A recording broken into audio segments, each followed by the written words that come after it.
Hai teman-teman, karena ada pepatah yang mengatakan tak kenal maka tak sayang, maka pertama-tama kita kenalan dulu yuk. Perkenalkan, kami dari kelompok 4 yang beranggotakan saya sendiri, Kisani Dania Ulfa, Soifa Alfi, dan Haidar Adi Wicaksono. Di sini kami akan mempresentasikan materi mengenai standar costing managerial control tools. Materi pertama akan disampaikan oleh saya sendiri, Kisani. Selamat menonton! Hai, perkenalkan nama saya Kisani Dania Ulfa dengan NIM 2008 1030 1059. Di sini poin pertama yang akan saya jelaskan adalah standar satuan. Standar satuan. Sebagian besar manajer operasi mengenali kebutuhan untuk mengendalikan biaya. Pengendalian biaya sering berarti perbedaan antara keberhasilan dan kegagalan atau antara keuntungan atas rata-rata dan keuntungan yang lebih rendah. Untuk mengetahui apakah biaya produksi dalam kontrol atau tidak, informasi tentang biaya yang dianggarkan dan aktual harus dibandingkan. Rumus biaya per unit adalah total biaya dibagi jumlah unit. Untuk menentukan biaya unit standar untuk input tertentu, ada dua keputusan yang harus dibuat. Yang pertama adalah keputusan kuantitas, yaitu jumlah input yang harus digunakan per unit output, dan keputusan harga, yaitu jumlah yang harus dibayar untuk jumlah input yang akan digunakan. Biaya standar dapat dihitung dengan mengalihkan dua standar tersebut, yaitu biaya standar per unit adalah standar kuantitas dikali standar harga. Standar satuan dibagi menjadi tiga, yaitu bagaimana standar dikembangkan, jenis standar, mengapa sistem biaya standar yang diadopsi. Yang pertama ada bagaimana standar dikembangkan. 3 sumber potensial dari standar kuantitatif. Yang pertama, pengalaman sejarah dapat memberikan pedoman awal untuk menetapkan standar. Yang kedua, studi teknik dapat mengidentifikasi pendekatan yang efisien dan dapat memberikan pedoman yang ketat. Yang ketiga, masukan dari personil operasi. Yang kedua ada jenis standar. Yang pertama ada standar ideal, menuntut efisiensi maksimum dan dapat dicapai hanya jika semuanya beroperasi dengan sempurna. Yang kedua standar yang dapat bisa dicapai di bawah kondisi operasi yang efisien. Yang ketiga, mengapa sistem biaya standar yang diadopsi? Sistem biaya standar meningkatkan perencanaan dan pengendalian dan meningkatkan evaluasi kerja, serta menyederhanakan pembiayaan produk, menyediakan biaya produk, memfasilitasi keputusan harga. Selanjutnya, ada biaya produk standar. Dalam perusahaan manufaktur, biaya standar dikembangkan untuk bahan baku langsung, tenaga kerja langsung, dan overhead.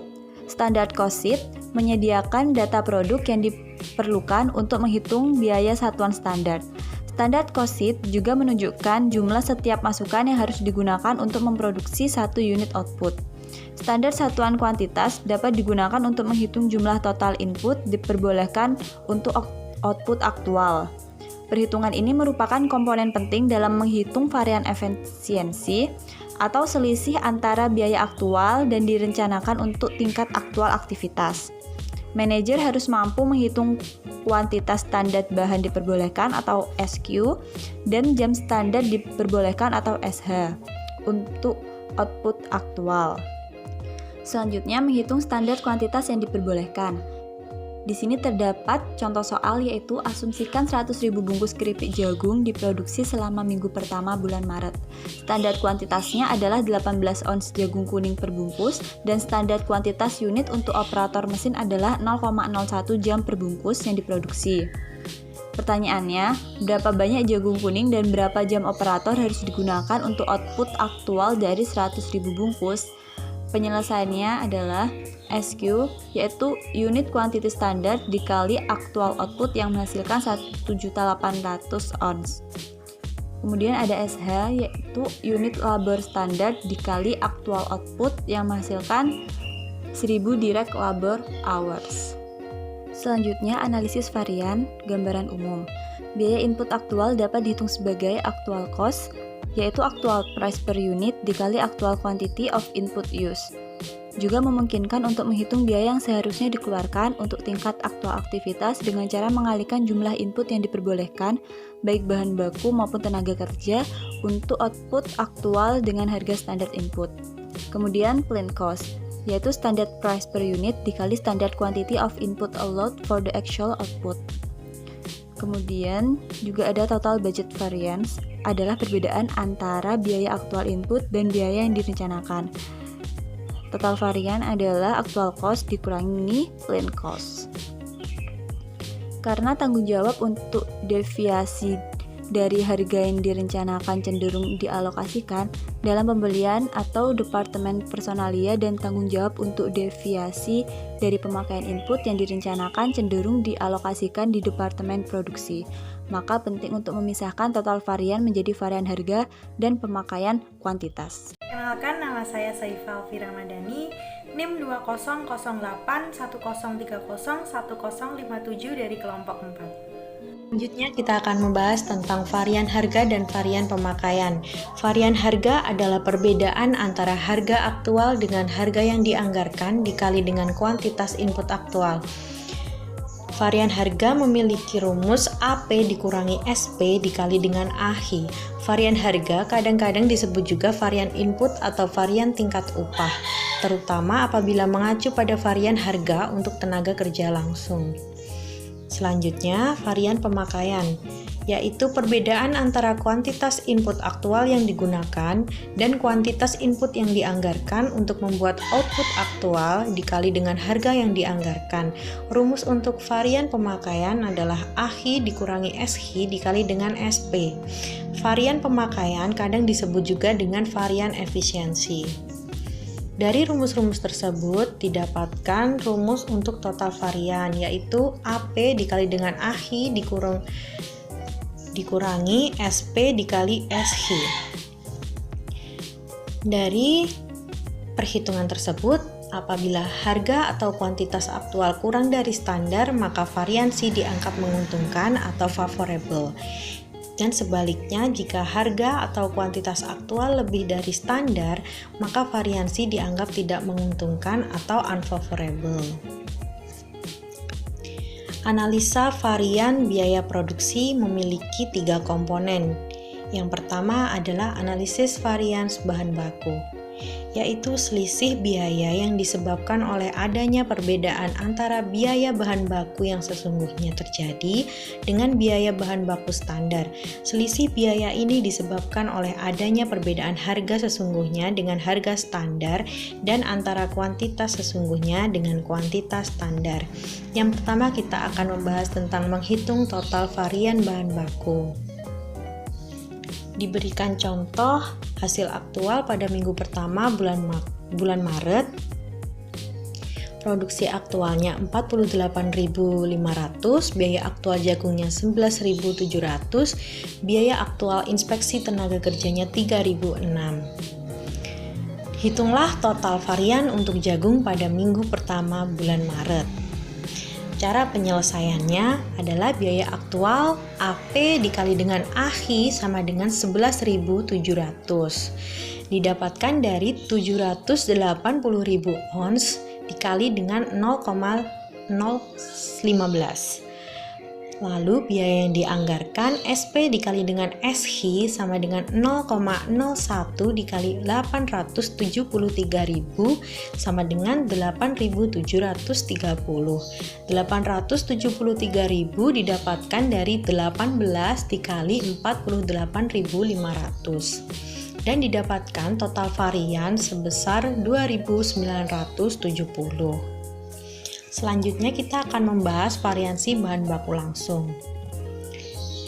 Digunakan untuk membantu mengendalikan biaya bahan, harga, dan penggunaan varians. Ada 2. Yang pertama adalah variansi harga bahan baku langsung. Yang kedua adalah variansi penggunaan bahan baku langsung. Variansi harga bahan baku langsung adalah mengukur perbedaan antara apa yang seharusnya dibayar untuk bahan baku dan apa yang benar-benar dibayar. Memiliki rumus AP dikurangi SP dikali AHI. Variansi bahan baku langsung digunakan untuk membantu mengendalikan biaya bahan, harga, dan penggunaan varian. Ada 2, yaitu variansi harga bahan baku langsung. atau MPV atau Material Price Variance, memiliki rumus AP dikali AHI dikurangi SP dikali AHI atau AP dikurangi SP dikali dengan AHI. Variance ini mengukur perbedaan antara apa yang seharusnya dibayar untuk bahan baku dan apa yang benar-benar dibayar. Variansi harga bahan baku dapat dihitung pada saat bahan baku dikeluarkan untuk produksi dan pada saat bahan baku dibeli. Yang kedua adalah variansi penggunaan bahan baku langsung atau MUV atau Material Unit Variance, memiliki rumus SP dikali dengan AHI dikurangi SP dikali dengan SHI atau AHI dikurangi SHI dikali dengan SP. Varian ini mengukur perbedaan antara bahan langsung yang digunakan dan bahan langsung yang seharusnya digunakan untuk output aktual. Variansi penggunaan bahan baku langsung dihitung pada saat bahan baku dikeluarkan atau digunakan dalam proses produksi. Variansi harga bahan baku langsung. Perhitungannya diberikan contoh Blue Cheetos menggunakan 780.000 ons jagung untuk minggu pertama bulan Maret. Harga pembelian adalah $0,0069 per ons. Jadi AP adalah 0,0069, AHI-nya 780.000 on. Dan SP adalah 0,0060. Dengan menggunakan informasi ini, variansi harga bahan dihitung sebagai berikut. AP dikurangi SP dikali dengan AHI. 0,0069 dikurangi 0,0060 dikali 780.000 mendapatkan hasil 702. Persen dari SP dan AHI adalah 15%. Untuk analisa varian harga bahan baku, langkah pertama dalam analisis varian adalah memutuskan apakah varian itu signifikan atau tidak. Jika dinilai tidak signifikan, tidak diperlukan langkah lebih lanjut. Asumsikan bahwa varian harga bahan yang tidak menguntungkan sebesar $702. Dianggap signifikan 15% dari biaya standar. Langkah selanjutnya adalah mencari tahu mengapa hal itu terjadi. Setelah alasannya diketahui, tindakan korektif dapat diambil jika perlu dan jika memungkinkan. Yang kedua adalah variansi penggunaan bahan baku langsung. Contoh perhitungannya adalah Blue Cheetos menggunakan 780.000 ons jagung untuk menghasilkan 48.500 kantong keripik jagung. Oleh karena itu, AHI-nya adalah 780.000, SP-nya 0,006 per ons, dan SHI-nya adalah 18 dikali 48.500 atau 873.000 ons. Oleh karena itu, varian penggunaan bahan disusun sebagai berikut.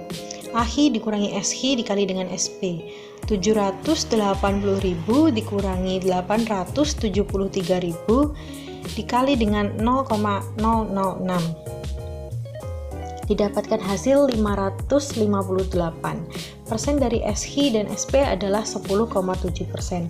Analisa untuk varian penggunaan bahan adalah investigasi mengungkapkan bahwa variasi penggunaan bahan yang menguntungkan adalah hasil dari bahan berkualitas tinggi yang diperoleh oleh Departemen Pembelian. Dalam hal ini, varian yang menguntungkan pada dasarnya ditetapkan untuk pembelian karena variasi